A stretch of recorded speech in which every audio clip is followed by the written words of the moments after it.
الحمد لله رب العالمين والصلاة والسلام على سيد الأنبياء والمرسلين وعلى آله وأصحابه أجمعين۔ محترم حضرات، اس وقت پورا ملک اور پوری دنیا میں کرونا وائرس کووڈ-19 کی وجہ سے جو وبا پھیلی ہوئی ہے اور اس کی وجہ سے پورے ملک میں اور دنیا کے اکثر ممالک میں لاک ڈاؤن کی کیفیت ہے، کرفیو جیسی کیفیت ہے۔ اس موقع پر ہمارے لیے کچھ ذمہ داریاں ہیں۔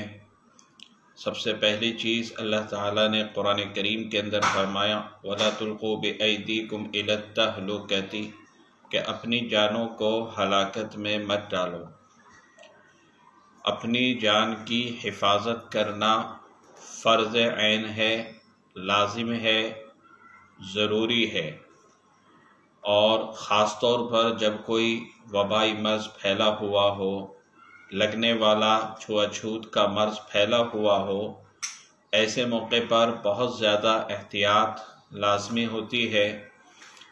رسول اکرم صلی اللہ علیہ وسلم نے ارشاد فرمایا جب اس موقع پر طاعون کی بیماری پھیل گئی تھی کہ جو لوگ ان علاقوں میں رہتے ہیں جہاں یہ بیماری ہے وہ وہاں سے باہر نہ نکلے، اور جو لوگ باہر رہتے ہیں وہ اس علاقے میں نہ آئیں، جس کو قرنطینہ کہا جاتا ہے۔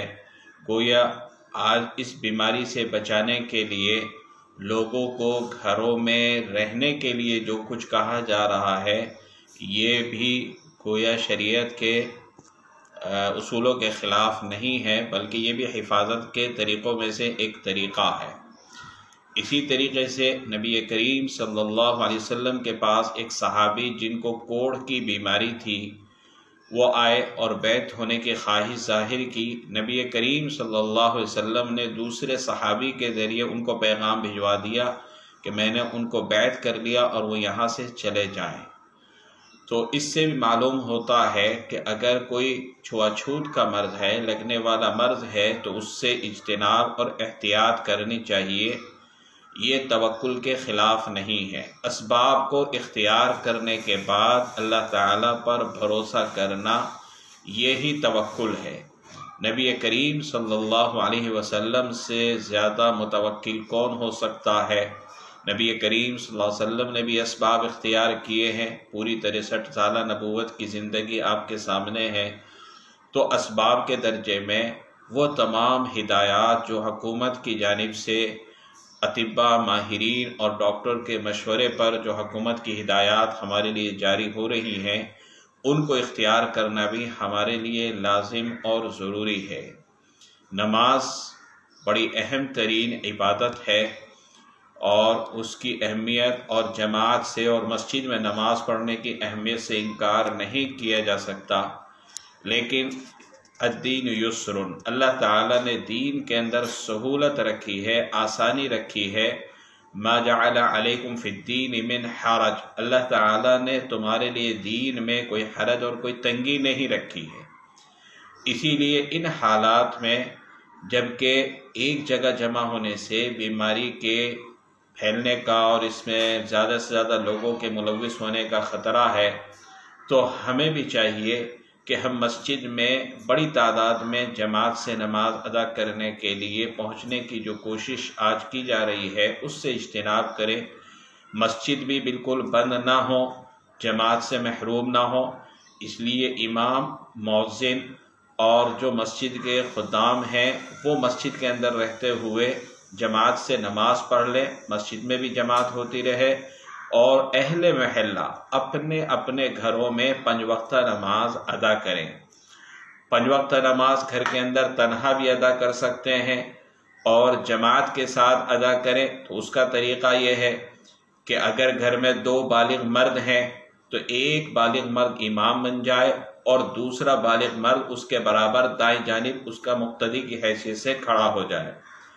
اگر گھر میں عورتیں بھی ہیں، بیوی ہے، ماں ہے، بہن ہے، بیٹی ہے اور بیٹا بھی ہے، تو باپ امام بن جائے، مثلا بیٹے کو اپنے دائیں جانب کھڑا کر لے اور جو گھر کی عورتیں ہیں ان کو پیچھے ایک صف کا درمیان میں فصل کر کے ان کو پیچھے کھڑا کیا جائے، اور اگر بچے بھی ہیں اور مرد ایک دو سے زائد ہے تو امام آگے کھڑا ہو، دو مرد پیچھے کھڑے ہوں، ان کے پیچھے بچوں کی صف ہو اور ان کے پیچھے پھر عورتوں کی صف ہو۔ اور جمعہ کے لیے مسجد کا ہونا شرط نہیں ہے، جمعہ کی نماز ہم گھر میں بھی ادا کر سکتے ہیں۔ اس کے لیے ضروری یہ ہے کہ ایک امام کے علاوہ 3 بالغ مردوں کا ہونا ضروری ہے۔ اگر گھر کے اندر ایک امام کے علاوہ 3 بالغ مرد ہیں تو ایک آدمی امام بن جائے اور بقیہ 3 افراد مقتدی بن جائے، اور پھر گھر کی عورتیں بھی جماعت کے ساتھ نماز پڑھ سکتی ہیں۔ اور جمعہ کے لیے خطبہ جو شرط ہے وہ بھی کوئی مشکل مسئلہ نہیں ہے۔ گھر کے افراد میں سے کوئی بھی ایک جو اچھا قرآن پڑھ سکتا ہو، عربی الفاظ اچھی طرح ادا کر سکتا ہو، پہلا خطبہ دینے کے لیے وہ صرف اتنا پڑھے الحمدللہ رب العالمین، اور پھر دوسرا کلمہ پڑھ لے اشہد ان لا الہ الا اللہ واشہد ان محمدا عبدہ ورسولہ، اور اس کے بعد درود شریف کوئی سا بھی پڑھ لے، مثلا صلی اللہ علیہ وسلم ہی پڑھ لے، اللہم صلی علی محمد النبی الامی وعلی آلہ وصحبہ وسلم تسلیما پڑھ لے، اور قرآن کریم کی کوئی آیت مثلا ربنا آتنا فی الدنیا حسنۃ وفی الآخرۃ حسنۃ وقنا عذاب النار۔ اقول قولی ھذا واستغفر اللہ لی ولکم اجمعین۔ یہ الفاظ کہے تو ایک خطبہ ہو گیا، تھوڑی دیر کرسی پر بیٹھ جائے، ممبر کا ہونا بھی کوئی ضروری نہیں، گھر میں کرسی اسٹول کوئی بھی ہو تو اس پر بیٹھ جائے، اور پھر دوبارہ خطبہ دینے کے لیے کھڑا ہو اور یہی کلمات پھر دوسرے خطبے میں بھی دوہرا لے۔ دونوں خطبوں میں الگ الگ الفاظ کا ہونا بھی شرط اور ضروری نہیں ہے، تو یہی الفاظ دوسرے خطبے میں بھی ادا کر لے اور اس کے بعد 2 رکعت نماز پڑھ لے۔ جمعہ کی نماز گھر کے اندر بھی ہو جائے گی، اور اگر 4 افراد سے کم ہیں تو پھر جمعہ کی نماز ادا نہیں کر سکتے، پھر ظہر ہی کی نماز ادا کرنی ہے۔ اور کوشش کریں کہ گھر کے اندر اپنے گھر کے افراد ہی ظہر کی نماز ادا کریں تاکہ باہر کے لوگوں سے کم اختلاط ہو، اور جو ڈاکٹر کا اور ماہرین کا مشورہ ہے اور حکومت کی منشا ہے اس کے مطابق زیادہ سے زیادہ ہمیں تنہائی ہو۔